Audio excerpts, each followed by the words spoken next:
সুস্থ মানুষ কি এটা বলতে পারে বা বুঝতে চায় যে বিজেপি যাবে বাবরের সঙ্গে হাত মেলাতে? শিবাজি আর আফজল খান একসঙ্গে দাঁড়িয়ে পড়বে, স্বপ্নে মানুষ দেখছে জড়িয়ে ধরেছে শিবাজি পার্কে দুজনে, হ্যাঁ সে একসঙ্গে সেলফি তুলছে, এর ভয় কোনো সময়? আরে ওটা প্ল্যান বি তৃণমূলের। হুমায়ুনই তৃণমূল, তৃণমূলই হুমায়ুন। তৃণমূলের তৈরি করা প্ল্যান বি। মুখ্যমন্ত্রী যেদিন হুমায়ুন বলেছিল আমি 70% মানুষ আছি, আমরা 30কে কেটে ভাসিয়ে দেবো, মুখ্যমন্ত্রী কোনো শব্দ উচ্চারণ করেছিলেন? ব্যবস্থা নিয়েছিলেন? ফিরহাদ হাকিম যখন আপনাদের বললেন, এই আপনাদের মধ্যে যারা বসে আছেন দুর্ভাগা বলেছে,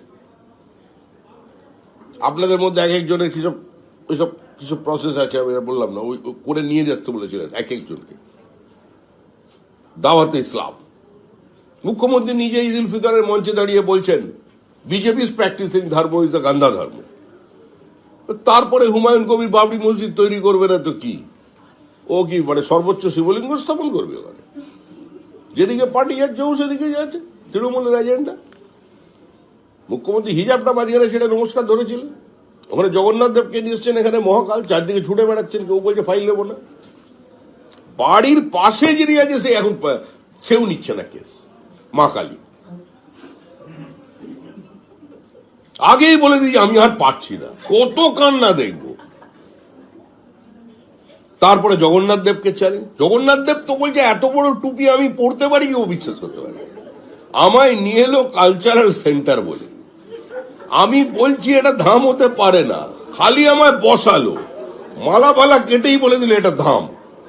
এবার জগন্নাথ দেবের ফ্যামিলিতে গন্ডগোল লাগে তৃণমূলের জন্য। বলরাম সুভদ্রা তাড়া করে যে তুই এটা কি করলি, ধাম কি করে ওখানে হলো?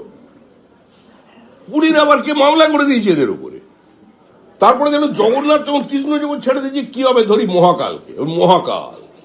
এবার নাকি শিলিগুড়িতে মহাকাল আছে, চারিদিকে ছুটে বেড়াবে, দেবতার পেছনে ছুটে বেড়াচ্ছে। কিন্তু সবচেয়ে বড় হচ্ছে গণদেবতা। গণদেবতা বিচার করে দিয়েছে 2026-এর নির্বাচন তৃণমূলের বিসর্জন। আর সেই গতিপথকে আরো ত্বরান্বিত করতে কিংবা আরো মসৃণ করতে পশ্চিমবঙ্গ রাজ্য বিজেপির পক্ষ থেকে আমরা 9টি যাত্রার আয়োজন করেছি,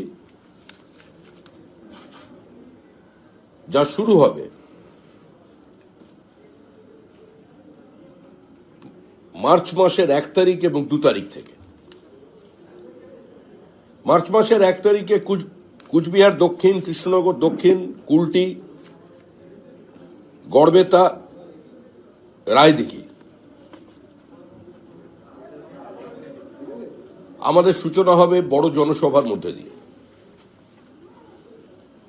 এরপরে 2রা মার্চ ইসলামপুর, সন্দেশখালী, হাসান এবং আমতা, আরো 4টি, মোট 9টি যাত্রা শুরু হচ্ছে। মাঝখানে দোলের জন্য 3রা এবং 4ঠা মার্চ এই দুদিন যাত্রা বন্ধ থাকবে। এরপরে 5 তারিখ থেকে 10 তারিখ পর্যন্ত প্রায় 5000 কিলোমিটারের বেশি বিভিন্ন পথ দিয়ে আমাদের এই যাত্রা চলবে। প্রত্যেক বিধানসভার উপর দিয়ে যাত্রা নিয়ে যাওয়াটাই আমাদের একমাত্র লক্ষ্য। এবং সামগ্রিকভাবে এই যাত্রায় 60টি বড় জনসভা হবে, 300-র বেশি ছোট জনসভা হবে। বৃহত্তর কলকাতার 29টি বিধানসভা আসনে, প্রত্যেক বিধানসভা আসনে একটা করে ট্যাবলো বেরোবে, প্রচার অভিযান চলবে।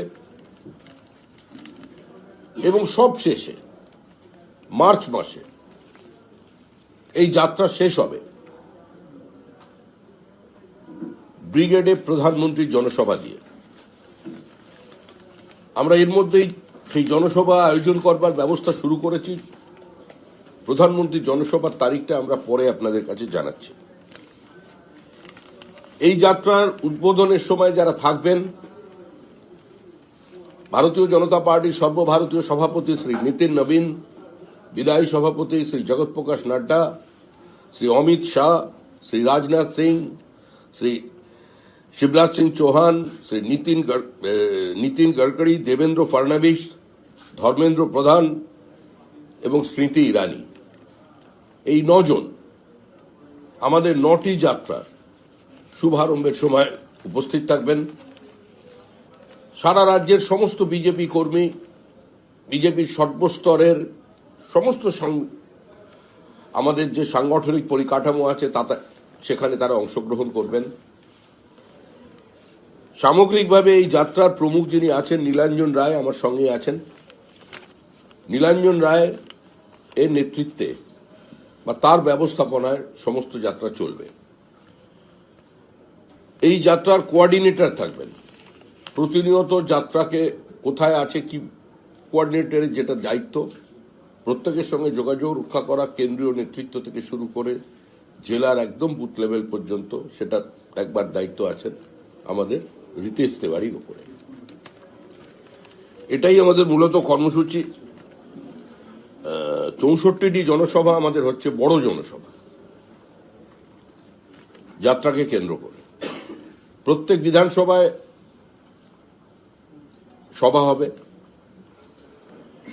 আমরা আবার বলছি 300-র বেশি সভা, এই সংখ্যাটা 400 পেরোতে পারে, কিন্তু যেহেতু যাত্রার সময়সীমা সময়কাল খুব একটা বড় নয়, 5 তারিখ থেকে 10 তারিখ পর্যন্ত চলবে, তাহলে আমাদের সভা করার সংখ্যা আরো বেশি ছিল। এবং যেখান থেকে আমাদের এই যাত্রা বেরিয়ে যাবে তারপরেই, তার অব্যবহিত পরেই, মানে ধরুন আজকে কোনো জায়গা থেকে কোনো বিধানসভার উপর দিয়ে আমাদের এই যাত্রা চলে গেল, ঠিক তার পরদিন থেকেই সেই বিধানসভায় ব্রিগেড চলোর ডাক দিয়ে আবার সেখানে বিভিন্ন ধরনের পথসভা, স্কোয়াড, মিছিল শুরু হয়ে যাবে সারা রাজ্যব্যাপী।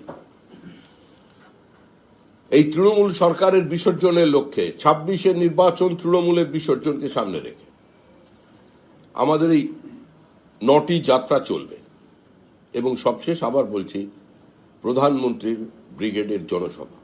সমাজের সর্বস্তরের মানুষকে এই যাত্রায় সামিল হবার জন্য আপনাদের মাধ্যমে আবেদন জানাচ্ছি। একই সঙ্গে যে সংকল্পপত্রের কাজ আমরা গ্রহণ করেছি সেটাও চলছে।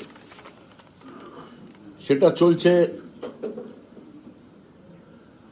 বিভিন্ন জায়গায়। আমাদের যিনি দায়িত্বে আছেন আমাদের সংকল্পপত্রের, যিনি প্রধান দায়িত্বে আছেন তাপস রায়, তিনি যেমন ট্যুর করছেন বিভিন্ন রাজ্যের বিভিন্ন জায়গায়, তেমন সেখানে আরো যারা সেই কমিটিতে আছেন, আগেও আমরা বলছি যে আমাদের এই সংকল্পপত্র এবং আমাদের এই যাত্রা যাতে সর্বব্যাপী হয়, সর্বস্পর্শী হয়, তার জন্য আমাদের কর্মীরা চেষ্টা চালিয়ে যাচ্ছেন। ধন্যবাদ।